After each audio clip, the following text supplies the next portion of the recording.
दुनिया में जब कभी भी युद्ध होते हैं तो वो एक साथ कई मोर्चों पर लड़े जाते हैं। हवा, पानी, जमीन के अलावा भी जंग लड़ी जाती है। कहते हैं कि कोई भी जंग तब तक नहीं जीती जा सकती जब तक दुश्मन की सटीक जानकारी आपके पास ना हो। दो दुश्मन मुल्कों के बीच जो जंग हम और आप देख पाते हैं, उससे इतर एक और जंग लड़ी जा रही होती है। एक ऐसी जंग जो कभी नहीं खत्म होती है, अस्तित्व से लेकर अंत तक चलने वाली जंग। और ये जंग लड़ी जाती है इंफॉर्मेशन के लिए। इंफॉर्मेशन जुटाई जाती है जासूसों के जरिए।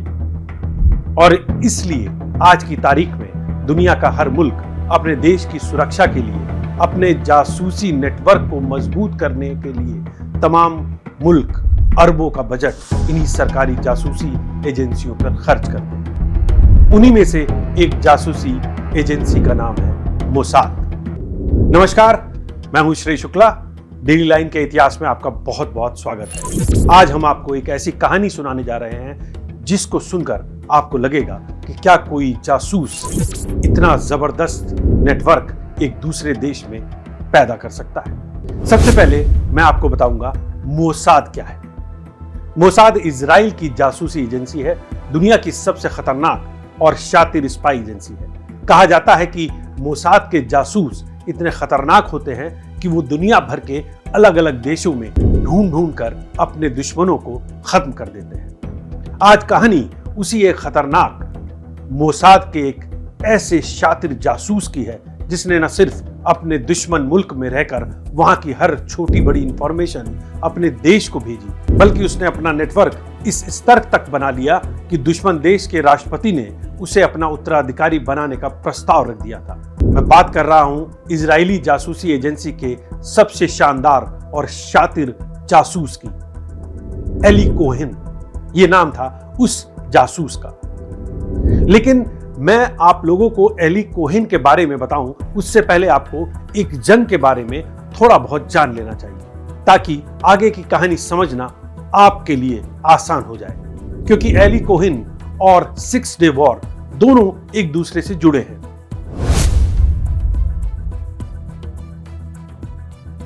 दरअसल इजराइल की भौगोलिक स्थिति है कि वो चारों तरफ से अरब देशों से घिरा हुआ है और ज्यादातर अरब देश इजराइल को अपना दुश्मन मानते हैं। उसके पीछे भी एक घटना है।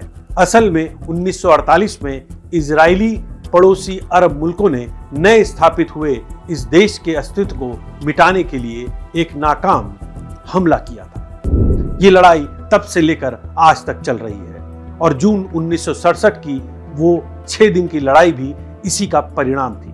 लेकिन इस जंग में छोटे से यहूदी देश ने उस वक्त के सबसे ताकतवर जैसे सीरिया, मिस्र, जॉर्डन जैसे देशों को न सिर्फ धूल चटाई बल्कि अहम इलाकों पर अपना कब्जा भी कर लिया। ये एक ऐसे इलाके थे जो लंबे वक्त से इजराइल के लिए सरदर्द बने हुए थे। इस जंग में इजराइल ने मिस्र से सिनाई, प्राय दवीब, गाजा पट्टी, जॉर्डन से वेस्ट बैंक, पूर्वी यरूशलेम और सीरिया से गोलान हाइट्स छीन लिया था। गोलान हाइट्स सीरिया का एक ऐसा पहाड़ी इलाका था जो रणनीतिक तौर पर सीरिया की सेना को इजराइल के खिलाफ एडवांटेज देता था। इजराइल की इस जीत का पूरा श्रेय हमारी आज की कहानी के हीरो और इजरायली जासूस एली कोहेन को जाता है। अब सवाल ये उठता है कि ये एली कोहेन कौन था और क्यों इजराइल इतिहास में इतना महत्वपूर्ण साबित हुआ। दरअसल एली कोहेन का जन्म मिस्र के अलेक्जेंड्रिया में 26 दिसंबर 1924 को हुआ। पिता यहूदी और मां सीरियाई मूल की थी। आगे चलकर यही सीरियाई मूल का होना एली कोहेन की जिंदगी पलटने वाला था। पूरा परिवार मिस्र में रह गया, लेकिन उन दिनों मिस्र में यहूदियों की हालत बहुत खराब थी। अरबों के बीच चंद यहूदियों को एकदम दोयम दर्जे का समझा जाता था।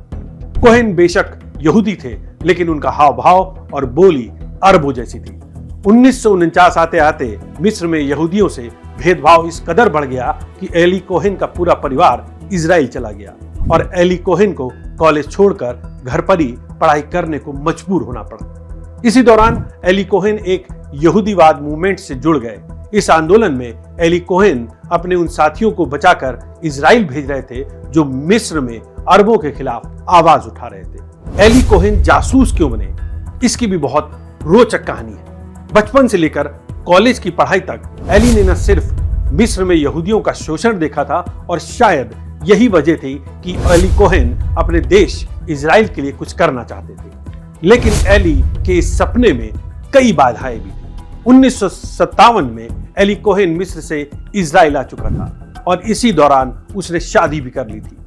ऐसा कहते हैं कि वो अपने आप को ही ज्यादा महत्व देते थे। इसी वजह से दुनिया की सबसे खतरनाक खुफिया एजेंसी मोसाद ने उन्हें 2 बार रिजेक्ट कर दिया था, लेकिन उनकी एक खूबी ने उन्हें एक और मौका दिया। एली की खूबी ये थी कि उनकी भाषाओं पर बहुत अच्छी पकड़ थी।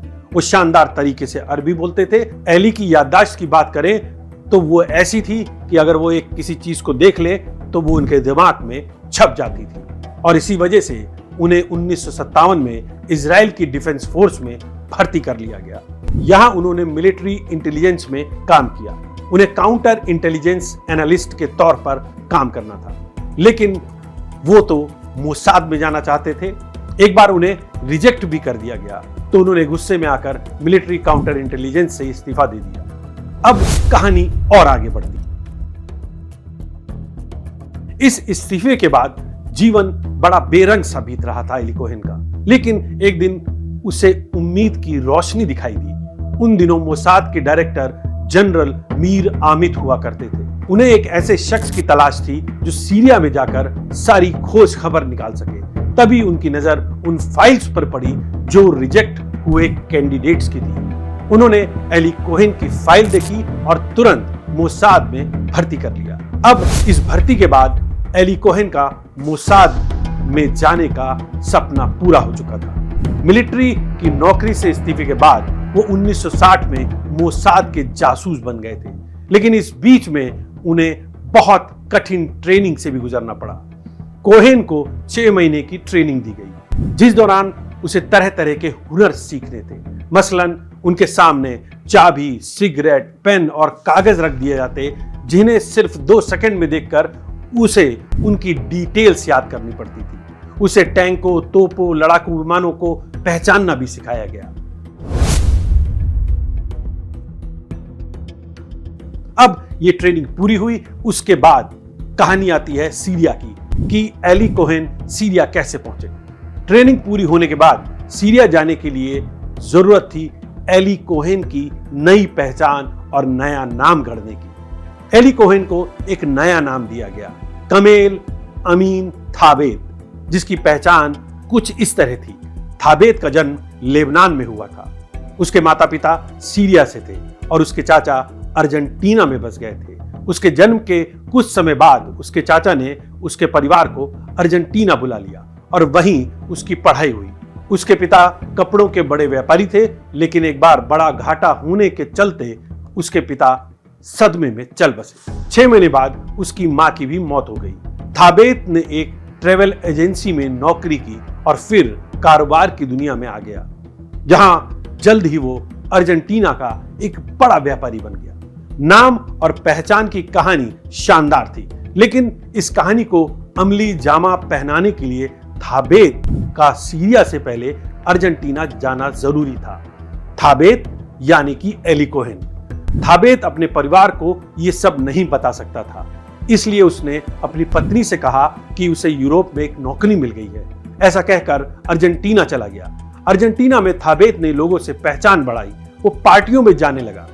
ऐसी ही एक पार्टी में उसकी मुलाकात अमीन अल हाफिज से हुई, जो उस समय सीरिया की सेना में एक बड़े अधिकारी थे और आगे थाबेत के लिए बड़े काम के साबित होने वाले थे। इसके लिए उसका सीरिया जाना जरूरी था।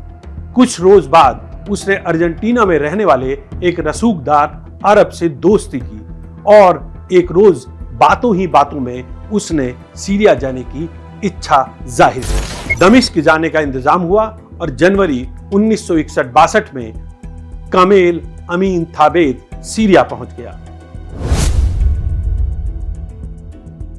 फिर वहां पहुंचकर कमेल अमीन थाबेत ने अपनी पकड़ बनानी शुरू की। सीरिया पहुंचकर भी एली कोहेन ने वही तरीका अपनाया जो उसने अर्जेंटीना में अपनाया था। बड़े बिजनेसमैनों से दोस्ती की, महंगे होटल्स में पार्टियां की और जल्दी सीरिया के सम्मानित व्यापारियों में एक नया नाम बनकर उभरने लगा। अब बस जरूरत थी उसके सरकार तक पहुंच बनाने की। जिस घर में कमेन अमीन थाबेत उर्फ एली कोहन रहा करता था, वो एक बहुत आलीशान और हाईटेक था। पूरे घर में ट्रांसमिशन केबल बिछे रहते ताकि सारी इंफॉर्मेशन मोसाद को दी जा सके। कहा जाता है कि एली कोहेन हमेशा अपने साथ साइनाइड की शीशी भी रखते थे ताकि अगर कहीं से उनका जो पूरा राज है वो फाश हो जाए तो वो खुद को खत्म कर सके। एक तरफ एली कोहेन सीरिया में अपना कद बढ़ा रहे थे, दूसरी तरफ सीरियाई सरकार ने गोलेन हाइट्स को लेकर एक ऐसा फैसला लिया जिससे इजराइल को पानी न मिल सके। इस बीच ये बात एली कोहेन को भी पता चल गई कि सीरिया जॉर्डन नदी का पानी डाइवर्ट करने की तैयारी कर रहा है। एली कोहेन ने इसकी सूचना इजराइल को तो दी ही, साथ ही उन्होंने इस पूरे फैसले को भी पलट दिया। सैन्य ठिकानों की जानकारी, फाइनेंशियल योजनाओं, छिटपुट युद्ध, सभी की जानकारी इजराइल को भेज रहे थे। इधर एली कोहेन ने सोचा कि क्यों ना गोलेन हाइट्स तक ही पहुंचा जाए। इसके लिए उन्होंने सीरिया के एक बड़े अधिकारी को पकड़ा और उसे सुझाव दिया कि इस स्थान पर यूकेलिप्टिस के पेड़ लगा सकते हैं ताकि सैनिकों के लिए अच्छा वातावरण तैयार किया जा सके। एली कोहेन उर्फ कामेल अमीन थाबेत ने यही सुझाव सीरिया सेना के अपने दोस्त कमांडर को भी दिया। उस कमांडर को एली का सुझाव इतना पसंद आया कि उन्हें गोलेन हाइट्स के टूर पर लेकर चला गया। इस दौरान एली कोहेन ने सैनिकों की मौजूदगी, हथियारों की लोकेशन वगैरह सब देख ली और समझ ली। कोहेन ने ये सारी जानकारी मोसाद को ट्रांसफर कर दी। उधर सीरियाई सेना की तरफ से उन्हें गोलेन हाइट्स पर यूकेलिप्टिस के पेड़ लगाने का कॉन्ट्रैक्ट भी मिल गया। इसका फायदा एली कोहेन ने ऐसे उठाया कि जो पेड़ उन्होंने वहां लगाए वो ऐसी पोजीशन के हिसाब से लगाए कि वो मोसाद के लिए एक तरह का मैप बन जाए। जहां जहां सीरिया की सेना के बम का जखीरा था वहां वहां पेड़ लगाए गए। जहां जहां सैनिकों की मौजूदगी थी वहां पे पेड़ लगाए गए और यही मैप 1967 के 6 डे वॉर में इजराइल के लिए जीत की गारंटी बन गया। और इस जंग में एली कोहेन के लगाए उन्हीं पेड़ों की वजह से इजराइल गोलेन हाइट्स पर कब्जा कर सका। हालांकि ये सब देखने के लिए एली कोहेन तब तक जिंदा नहीं थे। दरअसल 1961 से 1965 तक एक तरफ एली कोहेन सीरियाई सरकार में अपना कद बढ़ा रहे थे तो दूसरी तरफ सीरिया को यह शक होने लगा था कि कोई ऐसा व्यक्ति उनके बीच में है जो उनकी सारी कॉन्फिडेंशियल इंफॉर्मेशन लीक कर रहा है। मतलब एली कोहेन की जासूसी का आलम यह हो गया था कि जो फैसला सीरिया की कैबिनेट रात में लेती वो सुबह होते होते इजराइल के अखबारों में पहले पन्ने पर छपा होता। इजराइल के हमले इतने सटीक होते थे कि उन्हें बिना किसी पूर्व जानकारी के अंजाम देना असंभव था। यह जानकारी बहुत तेजी से इजराइल तक पहुंच जाती, जिसका सीधा मतलब था कि सभी जानकारी रेडियो के माध्यम से ट्रांसमिट हो रही थी। इस एंगल पर सीरियाई खुफिया एजेंसियों ने जांच की लेकिन सफलता हाथ नहीं लगी। अब जब सीरिया हर तरह से नाकाम हो गया तो उसने रशिया की मदद ली। उन्होंने तब के सोवियत संघ और आज के रूस से मदद की गुहार लगाई। रूस ने सीरिया को अत्याधुनिक उपकरण दिए, हाईटेक ट्रांसमीटर सिस्टम बनाने में मदद की। जिस दिन से सीरियाई अधिकारियों ने नए उपकरणों का इस्तेमाल शुरू किया उस दिन 24 घंटे के लिए सभी सरकारी ट्रांसमिशन बंद कर दिए गए। जिसके बाद अधिकारियों ने पाया कि एक जगह है जहां से रेडियो संदेश अभी भी प्रसारित हो रहे हैं। उन्होंने लोकेशन खोजने की कोशिश की तो उन्हें एक मकान दिखा जहां से सिग्नल आ रहे थे। यह मकान कमेल अमीन थाबेत उर्फ एली कोहेन का था, लेकिन इस घर में घुसने की हिम्मत किसी की नहीं थी। जब एक सीनियर ऑफिशियल को यह बताया गया तो उन्होंने इस बात को तवज्जो नहीं दी। लेकिन उसी शाम को एक बार फिर ट्रांसमिशन शुरू हुआ। अधिकारी एक बार फिर उसके पीछे गए। रात भर सेना ने इंतजार किया और अपनी जानकारी और पुख्ता की, क्योंकि कामेल अमीन थाबेत सरकार में इतनी ऊंची पकड़ वाला था कि कोई भी बड़ी चूक सबकी नौकरी खतरे में डाल सकती थी। आखिर सुबह होते ही फौज थाबेत के घर दाखिल हुई और उसे रंगे हाथ पकड़ लिया। जिस वक्त थाबेत उर्फ एली कोहेन को पकड़ा गया, उस वक्त वो ट्रांसमिशन के बटन दबाने में व्यस्त था।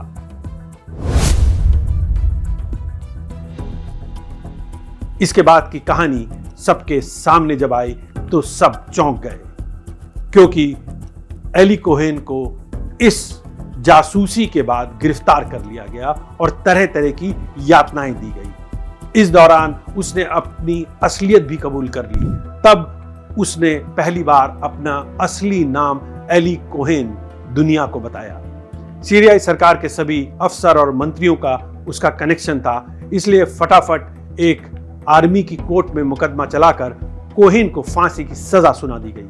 18 मई 1965 के रोज आधी रात को एली कोहेन को सफेद कपड़े पहनाकर दमिश्क के एक चौराहे पर ले जाया गया। उसके सीने में एक बड़ा सा पोस्टर चिपकाया गया जिसमें अरबी में उसका गुनाह और सजा लिखी हुई थी। इसके बाद सबके सामने एली कोहेन को फांसी पर लटका दिया गया। उसका शव कई घंटों तक वहां लटका रहा और लोग उसे देखते हुए चौक से गुजरते रहे। तो ये कहानी थी एली कोहेन की, जिसने इतनी जबरदस्त जासूसी नेटवर्क को सीरिया में फैला दिया था कि वो एक समय में सीरिया का राष्ट्रपति तक बन सकता था। तो आप समझ सकते हैं कि एक जासूस कहां तक अपनी पहुंच रखता है। आज के लिए इतना ही। अगली कहानी में हम फिर हाजिर होंगे। नमस्कार।